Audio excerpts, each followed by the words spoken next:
2024 সালের মাধ্যমিক পরীক্ষার রেজাল্ট কিভাবে সবার আগে নিজের হাতের মোবাইলটি ব্যবহার করে খুব সহজে মাত্র 1 মিনিট সময়ের মধ্যে দেখে নিতে পারবে তার সম্পূর্ণ সঠিক পদ্ধতিটা স্টেপ বাই স্টেপ এই ভিডিওতে দেখিয়ে দেব।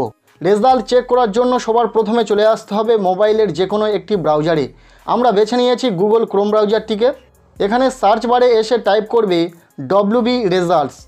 WB রেজাল্ট লিখে জাস্ট সার্চে ক্লিক করে দেবে। এরপর তোমাদের সামনে একটু লোডিং নিয়ে এরকমই ইন্টারফেস শো হয়ে যাবে। এখানে প্রথম যে ওয়েবসাইটটিকে তোমরা দেখতে পাচ্ছ লেখা রয়েছে wbresults.nic.in। এখানে ক্লিক করে ওয়েবসাইটটিকে তোমরা ওপেন করে নেবে। ওয়েবসাইটটি ওপেন হওয়ার পর তোমাদের সামনে এরকমই ইন্টারফেস শো করবে। এখানে লেখা থাকবে ওয়েস্ট বেঙ্গল এক্সামিনেশন রেজাল্টস। এর ঠিক নিচে লেখা রয়েছে দেখতে পাবে লেটেস্ট অ্যানাউন্সমেন্ট, এবং এই লেটেস্ট অ্যানাউন্সমেন্টের ঠিক নিচে এই অপশানটি তোমরা দেখতে পাবে যেখানে লেখা রয়েছে West Bengal board of secondary education মাধ্যমিক পরীক্ষা এক্সামিনেশন 2024। মাধ্যমিক রেজাল্ট চেক করার জন্য এই অপশানের উপর তোমাদেরকে ক্লিক করে দিতে হবে। এরপর একটু লোডিং নিয়ে নেক্সট পেজটি ওপেন হয়ে যাবে।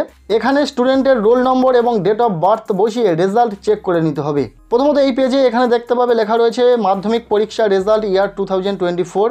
এর ঠিক নিচে এই বক্সে স্টুডেন্টের রোল নম্বরটিকে সঠিকভাবে বসিয়ে দিতে হবে। রোল এবং নম্বর দুটোকে একসাথে কিন্তু বসিয়ে দিতে হবে।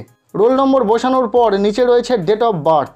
এখানে মাধ্যমিকের অ্যাডমিট কার্ডে যে জন্ম তারিখটি রয়েছে সেই তারিখটিকে এখানে সঠিকভাবে বসিয়ে দেবে। ডেট অফ বার্থ বসানোর নিয়মটি এখানে দেওয়া রয়েছে, উদাহরণস্বরূপ দেখে নিতে পারো। প্রথমত দিনটাকে সিলেক্ট করতে হবে, এরপর মাসটিকে এবং শেষে বছরটিকে সিলেক্ট করতে হবে। সবচেয়ে ভালো হয় এখানে ডেট অফ বার্থ বসানোর সময় ক্যালেন্ডার আইকনে ক্লিক করে স্টুডেন্টের ডেট অফ বার্থটিকে সঠিকভাবে সিলেক্ট করে নিতে পারবে। এরপর নিচে এখানে যে ক্যাপচার কোডটি থাকবে সেই ক্যাপচার কোডটিকে সঠিকভাবে এই বক্সে বসিয়ে দিতে হবে।